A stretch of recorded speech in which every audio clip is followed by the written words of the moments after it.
jurisdiction. Ngayon, kung yung good government and public accountability and public works, nasa jurisdiction nila yon.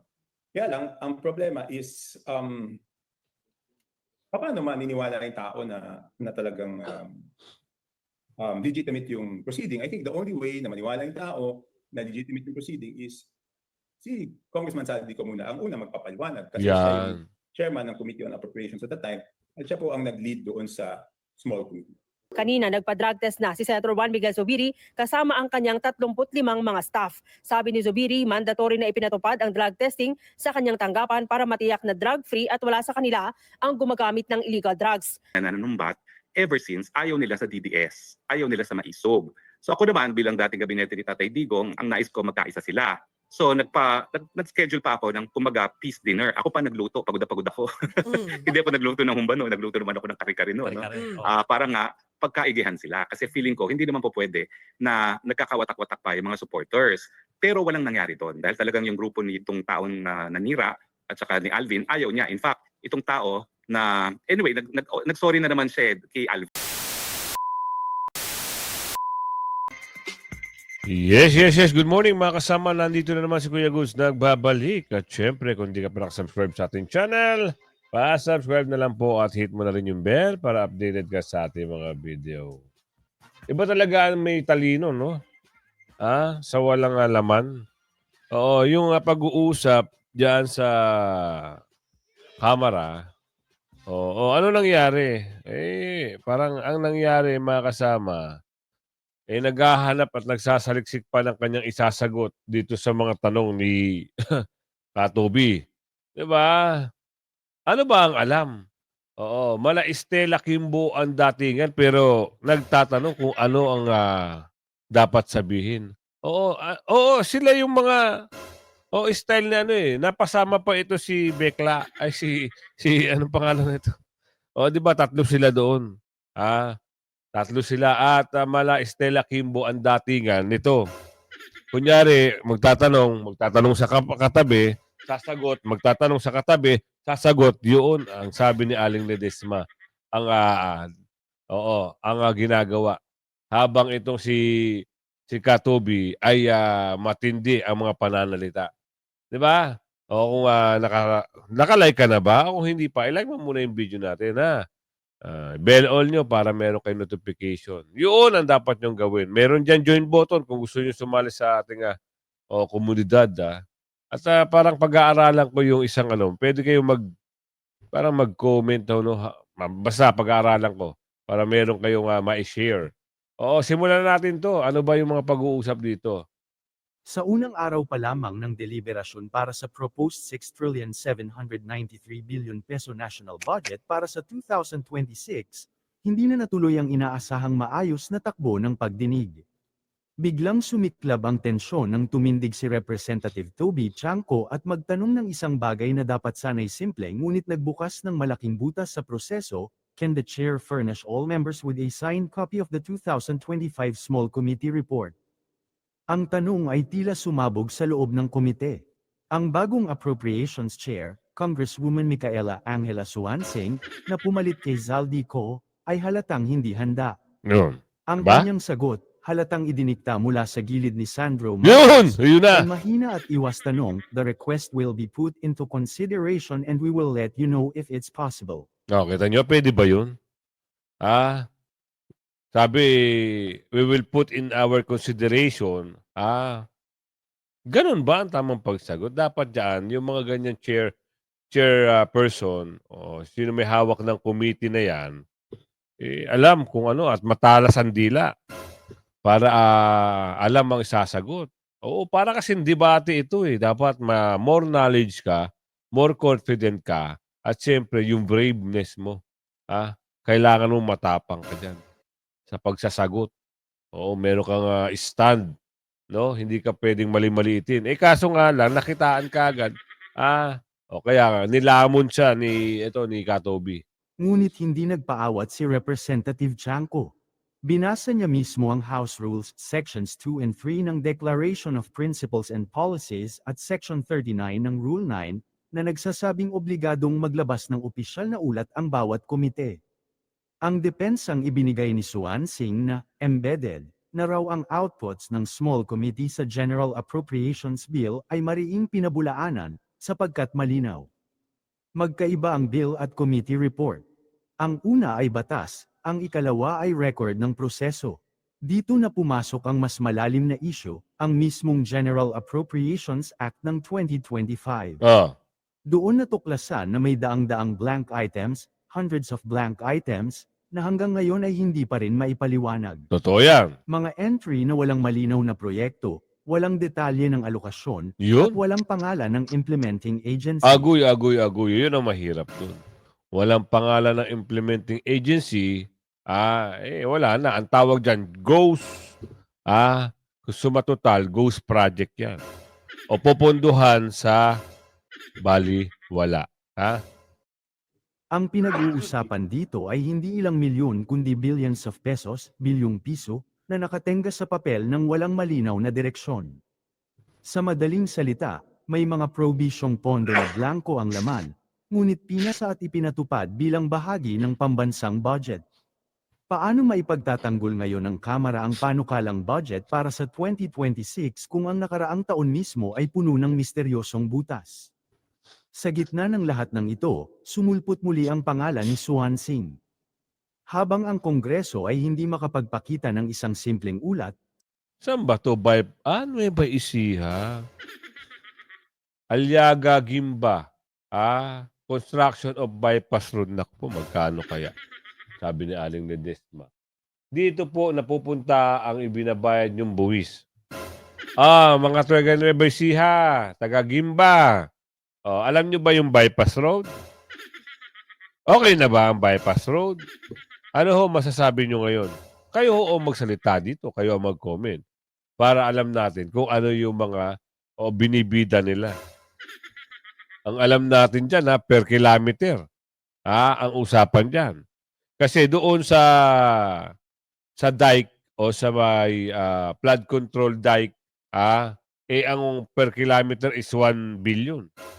Dito kaya sa mga diversion o yung mga road, construction, magkano kaya per kilometer dito? sa kanyang distrito ay nakatindig ang isang dambuhalang tarpaulin para sa isang bypass road project, mas malinaw pa ang pagkakalimbag ng kanyang mukha kaysa sa transparency ng mga opisyal na dokumento. Ang irony ay masakit, buti pa ang tarpaulin, may mukha, ang hinahanap na small committee report, wala. Matapos pa ulit-ulit na idiin ni Ano na ngayon? Committee report lang, hindi nyo maibigay. Dapat, pag meron kayong mga ganyan, pinapagalan nyo na kagad yung mga COMSEC nyo. COMSEC ba tawag doon? Oo, pinapalo nyo na email nyo sa mga kongresista, email nyo sa mga representative para nababasa nila. Di ba? Ang hirap naman, no? Tentative Chanko ang tanong, nauwi na lamang ang lahat sa desperadong linya ni Suan Singh, meeting suspended, ngunit hindi na sususpinde ang tanong. Nasaan ang 2025 Small Committee Report? Ano ang nangyari sa hundreds of blank items sa 2025 GAA na nagkakahalaga ng billions of pesos?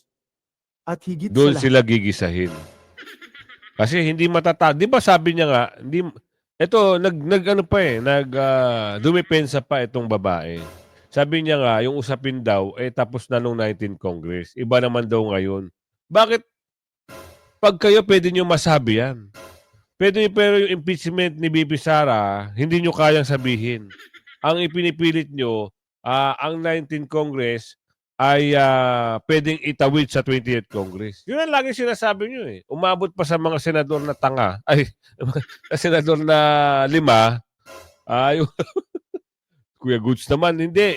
Kamali lang Sa senador na 5, kasi magkatugma, di ba? 5 nga. Di ba? Umabot pa. Sabi pa ng puting buhok, yung 19, pwede sa 20, itatawid. Tapos kayo, yung pag-uusap dito sa GAA, ayaw yung pag-usapan sa 20 kasi panibago na. Ikaw yun naman, masyado naman kayo ang damot nyo sa katotohanan. Diba? Ngayon, babalasahin kayo ngayon dito dahil meron si Katobi na interview. Ay mababalasa talaga kayo dito, ha. Oh, pakinggan natin. 3 na news anchor ang mag-i-interview. Ano kaya ang babanggitin dito? About the budget briefing today. Yan. Congressman, you're such a rabble rouser. briefing lang daw kasi yun today. They were saying that you're not supposed to interpolate yet or question the budget, right? Yun ang paliwanag, briefing, ginalingan ni Katobi. Interpolate agad eh. Pero hindi dapat, no? Kasi siyempre, umpisa na naman yan eh. Pera naman ang pag-uusapan yan eh. Ayan makakalimutan na yung budget o yung GAA, yung pinasok na ilang bilyon noong nakaraang taon. Kasi pag-uusapan nyo naman yung budget, ipapasan nyo na naman yung budget eh. Yung babae kanina, alakimbot. 'Di ba? Alakimbot. Baka mamaya, magtatakbo-takbo din yung sa artista ban. Yan ang mahirap. Kailangan, ikaw, anong pangalan ng babae na yun? Galingan mo. Huwag ka mag-alakimbot na tatanong sa kabila, magtatanong sa kabila, suspend. Tapos, What did you think? How did you think you did today? No.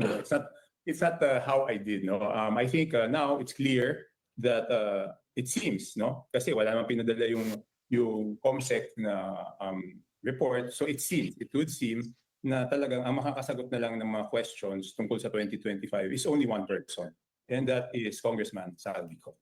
So until now, you haven't gotten the small committee report. No. So talaga naman, totoo naman, si Chairperson Swansea was not the chairperson during the time. Tama. So talaga ang makakasagot na lang ng questions tungkol doon sa 2025 budget is Congressman Saldico. Wala nang ibang makasagot. Oo. Pero but you're not even sure may report, di ba? We don't. You're not even sure may report. You haven't verified the existence. wala kang maisagot eh. Kung may report yun, ma'am, matalas ang dila ng babae na yan. Kung may report sila, sasabihin kagad yan at sasabihin dito kay Katobi. Walang report, walang committee report. A report or minutes of a meeting?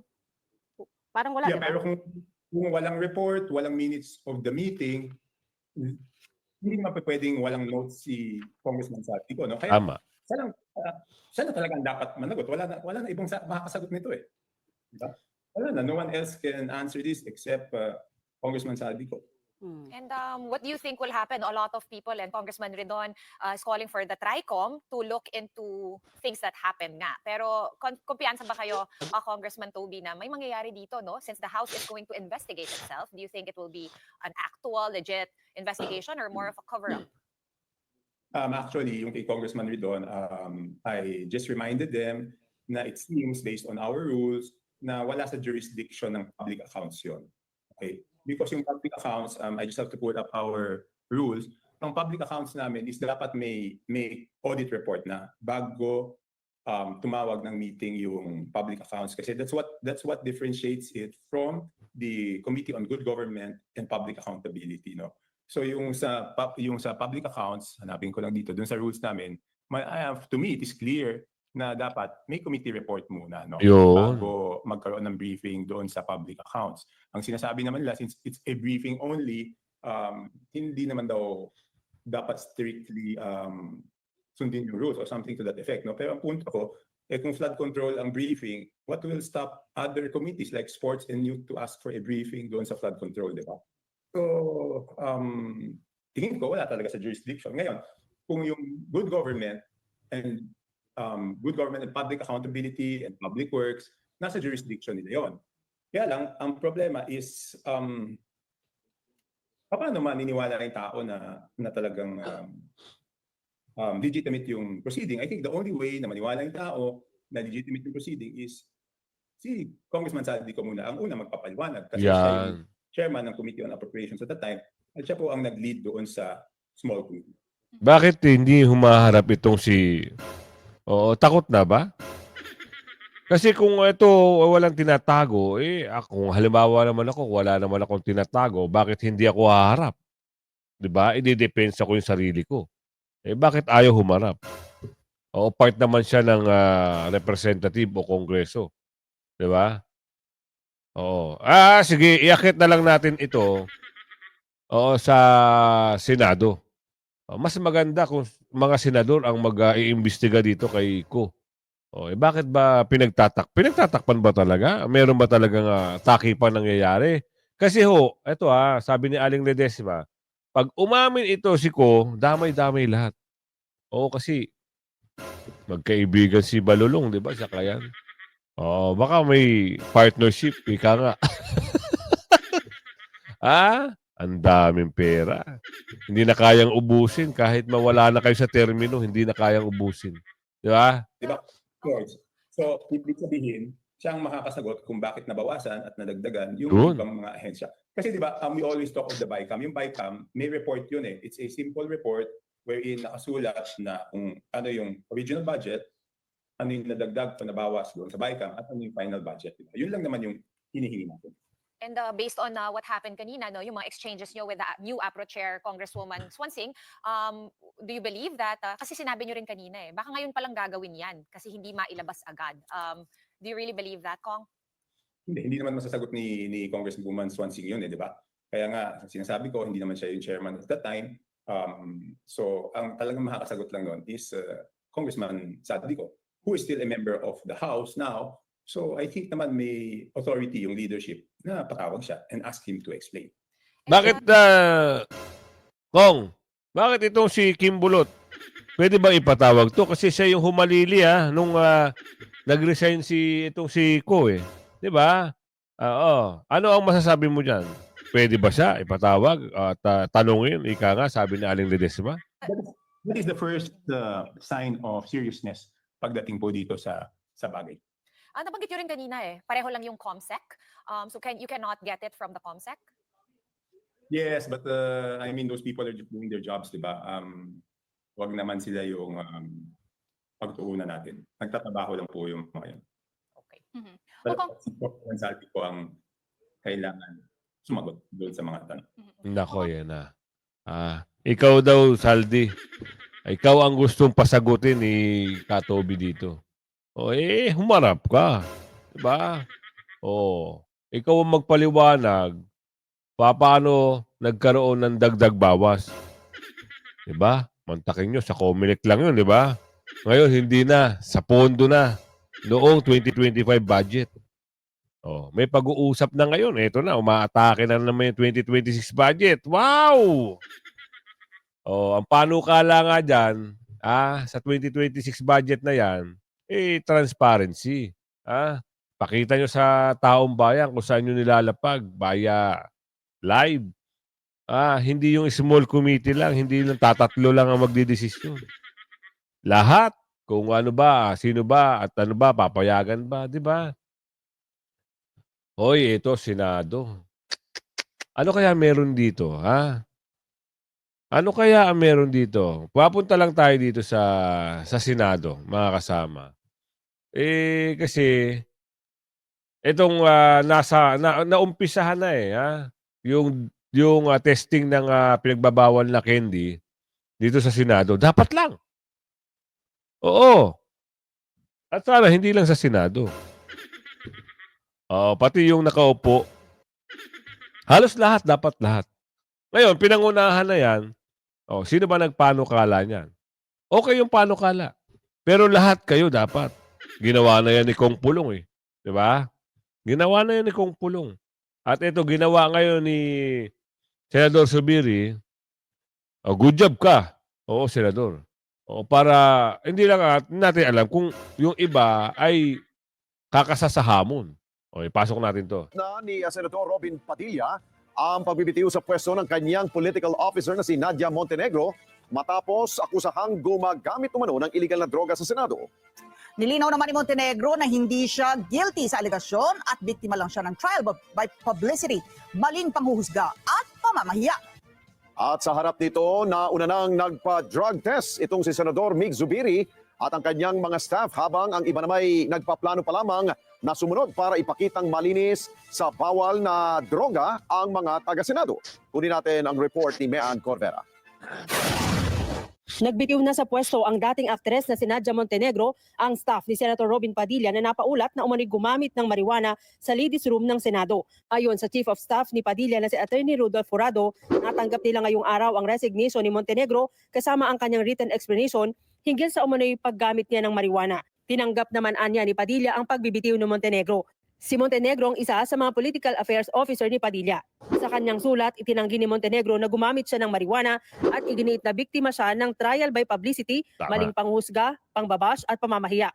Binatikos nito ang pagpapalabas ng incident report kung saan inilagay pa ang kanyang pangalan samantalang wala palang ebidensya na nagdulot anya ng pangungutya sa kanyang pamilya. Yun. Nagbitiw raw siya dahil apektado na rin ang kanyang mental health at ang kanyang mga anak dahil ang kanilang inaumano ay drug addict. Minabuti niya rin daw na magbitiw para hindi na makaladkad ang pangalan ni Senator Padilla. Dahil sa kontrobersiya, ipinanawagan ni Senate Minority Leader Vicente Sotto kay Senate President Francis Escudero na ibalik ang random drug testing sa mga tauhan ng Senado na natigil noong panahon ng pandemya. Kanina, nagpa-drug test na si Senator Juan Miguel Zubiri kasama ang kanyang 35 mga staff. Sabi ni Zubiri, mandatory na ipinatupad ang drug testing sa kanyang tanggapan para matiyak na drug-free at wala sa kanila ang gumagamit ng illegal drugs. Sabi ko, lead by example, dami nagsasabi na may nagdodroga dito sa Senado, kaya sabi ko, dapat ako at staff ko ang unang magpa-test para sa pinagbabawal na gamot. Para sa ganun, baka maengganyo din ang ating makasamahan. Dahil ang gusto rin po natin, magkaroon ng drug-free Senate. Sa ginawang drug testing, malalaman kung gumagamit sila ng shabu, marijuana, cocaine, ecstasy at opium. Ayon sa Yan. Okay yan, good job yan. Para malaman kung sino talaga. Pero yung nabalita, hindi natin nabibigyan ng ano yun kasi wala pa naman eh. Wala pa namang, alam nyo, yung, ang hirap kasi, nahusgahan. Eh kung pinadrug test na yun at nag-positive, yun. Pwede nyo masabi na nag-candy nga siya sa Senado. Eh wala. Oo, sa chismisan lang ata nangyari. Pero hindi natin kinakampihan. Sino ang kakasa dito? Mas maganda lahat. Hindi lang Senado, Congressman, pati nakaupo. Di ba? Para maging fair. Oo, hinahamon kayo ng taong bayan. Oh, nako. Sino nagsabi nun? Oh, si Aling Lolit.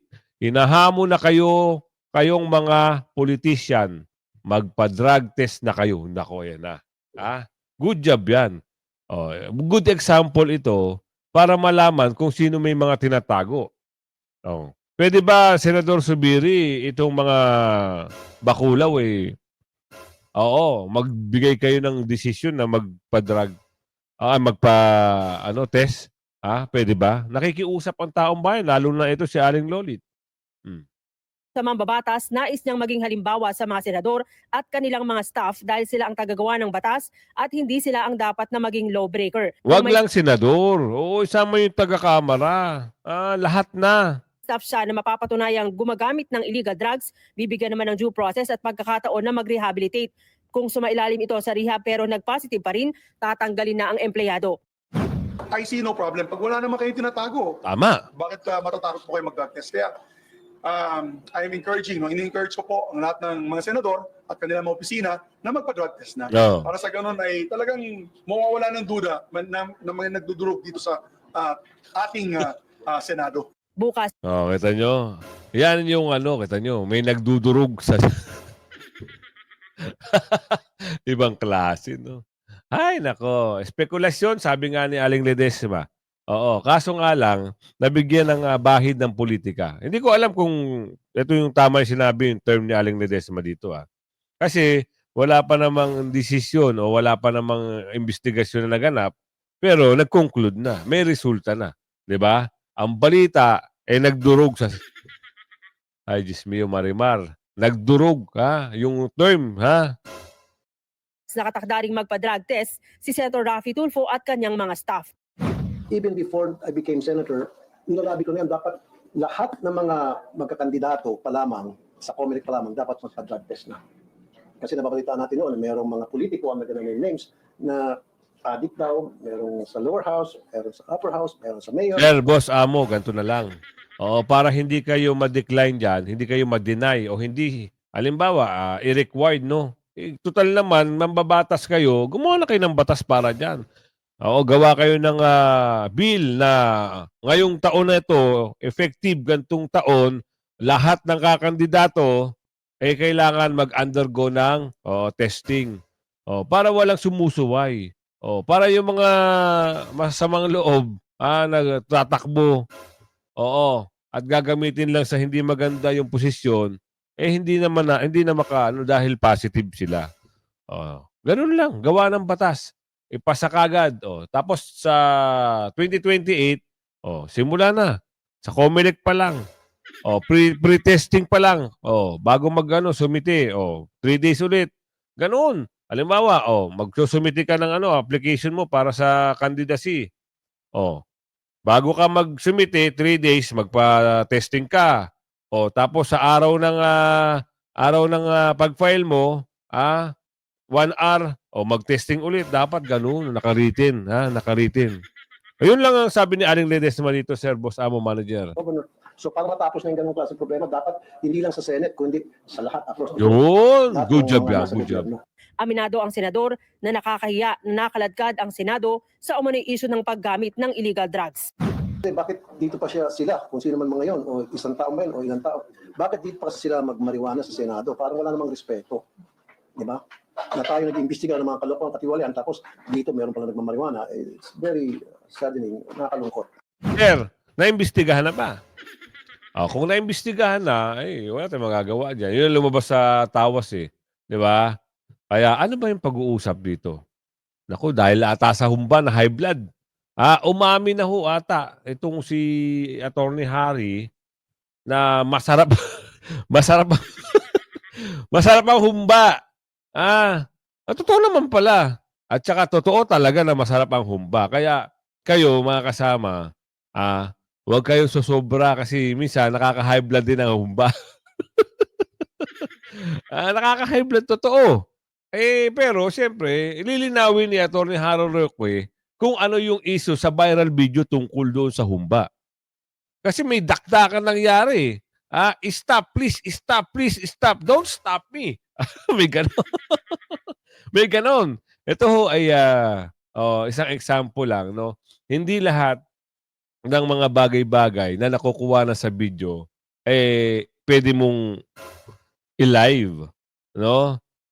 Gamit din ng magandang gamit din ng magandang kung talaga bang pwedeng i-upload, no? Ang hirap kasi madami.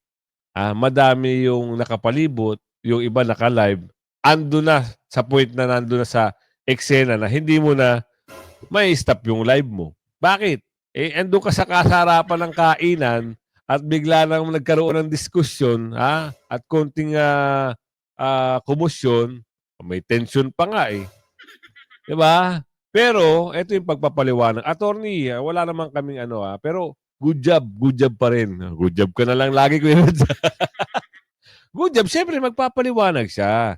Oo, yung side niya, hindi naman pwede yung nakita sa video tapos hindi ka magpapaliwanag. Ano yun? Ganto yan, ipapaliwanag saya. Sa atin pasok. Ako po talaga umaamin. Talagang gustong-gusto ko ang home. Nasarapan si attorney. Una-una, no? Ewan ko ba kung ano nangyari dyan. Kasi tayo mga Pilipino, alam naman natin, nakaugalian na natin, hindi dapat nanunumbat pagdating sa pagkain. Ako nung una, iniisip ko, baka naman iba lang ang palaki sa amin, no? Pero talagang hindi talaga, no talaga yung panunumbat pagdating sa pagkain. No? Pero nangyari po talaga dyan ay sa Duterte Street, meron pong nag-birthday. Pero alam nyo naman, sa birthday, dyan sa Duterte Street, kanya-kanyang dalam ng pagkain. Hindi naman na naghanda yung birthday celebrant, kundi iba't ibang mga grupo, nakaugalian na yan, talaga nagdadala ng pagkain dyan. Now, hindi ko alam na meron na palang nangyayari kasi ang papel ko naman dyan sa Duterte Street, yung mga bumibisita, nakikipag-picture-picture. Kasi pag wala naman Duterte, wala naman silang choice, ako lang makikita nila, no? So, sa ayaw at gusto nila, ako lang ka-picture nila, no? So, busy-busy ako nakikipag-picture sa mga bagong dating, may mga bagong dating galing Germany, may bagong dating galing Toronto, na narinig ko na may isang DDS na sumisigaw. Yung pala, ang sabi niya is, bakit yung kami binabastos pati dito? Hindi tama yung mga ginagawa ninyo. Ang background information dyan, dati kasi meron ng same katao din, no? Same tao rin na matalik na kaibigan ni Alvin na ginawang issue yung pagkakain dyan sa Duterte Street, no? At napakasama nung sinabi na kumakain daw ng human feces yung mga DDS dyan sa Duterte Street, no? Na talagang naging dahilan kaya galit yung mga tao na bakit ginagawang issue yung pagkain sa Duterte Street, no? So in any case, pa-picture-picture ako dyan, meron nang nagagalit, meron nang sumisigaw, hindi ko alam kung ano nangyayari. Tinapos ko muna yung picture-picture, tsaka ako lumapit. Doon ko nalaman na picture ko pala yon na kumakain. At yun nga, sinusumbatan na ba't ako kumakain ng di umano, kumba na galing doon sa birthday ng Alvin. Sa totoo lang, hindi naman si Alvin nagdala noon, no? Mga supporters talaga nagdadala ng pagkain dyan at hindi naman yung pagkain talaga ni Alvin, no? So ako naman, hindi na sana ako kukuha doon sa lugar na yon kasi maraming tao doon. I'm always concerned na baka hindi sapat yung pagkain. Kaya ang ginawa ko, kumain na lang ako ng spaghetti actually. Tapos yung nagluto kasi ng humba, ang tawag ko mami, no? Kasi yung unang nagstay ako dito sa The Hague, matapos ako lumipat from a refugee center, doon ako nakatira sa kanya, tawag ko sa kanya si Mami Janet. So sabi niya, anak, kain ka ng humba. Busog na ako noon, kumuha ko ng tatlong maliliit na pirasong humba para matikman. Sabi ko, Mami, ang sarap-sarap. Yung pala, yun yung ginawang issue ng isang tao, no, na aminado naman kung sino yan. Talagang that's the best friend of Alvin, no. At yung tao naman yan ay nag-apologize dahil siya nanira sa birthday ng kanyang kaibigan, no, dahil nagalit nga yung mga ibang DDS dahil bakit sinusumbutan yung pagkain. Actually, yung picture, ang kinakain ko doon spaghetti. Kasi hindi siya humba man lang ang kinakain ko. Although aminado ako, kumain ako 3 maliit na piraso ng humba kasi nga ang nagluto noon yung aking Mami Janet. So yan po ang punot dulo. Ako naman, ang sinabi ko lang, people need to take a stand on what is right and what is wrong. Kasi nga, this is not the first time na merong nanumbat sa pagkain sa Duterte Street. Yung from the same person na kaibigan ni Alvin, nanumbat din siya before, na yung mga DDS daw, yun nga, kumakain daw ng human feces. No? Sinabi niya na in Tagalog yung human feces, na parang napaka-gross naman sabihin yan. No? So actually, yan yung history na talagang the same person has been making an issue about food. Ako talaga, I really thought it was a matter of upbringing until people told me, kay mayaman, kay mahirap, tayo mga Pilipino, pareho ang kinagulian, hindi sinusumbat ang pagkain. Tama. Secretary, doon po kasi sa, I think FB Live yun, no, ni Alvin, may na-mention na hindi naman talaga humba yung pinag-awayan. Politika daw. Gaano po ito? Okay. Meron bang gano'n? Well, I wouldn't call it politika. Kasi yung grupo ni Alvin at saka itong tao na kaibigan nga niya na nanumbat, ever since, ayaw nila sa DDS. Ayaw nila sa maisog. So ako naman, bilang dating gabinete ni Tatay Digong, ang nais ko magkaisa sila. So nag-schedule pa ako ng kumaga peace dinner. Ako pa nagluto, pagod na pagod ako. Hindi ako nagluto ng humba, no? Nagluto naman ako ng kare-kare, no?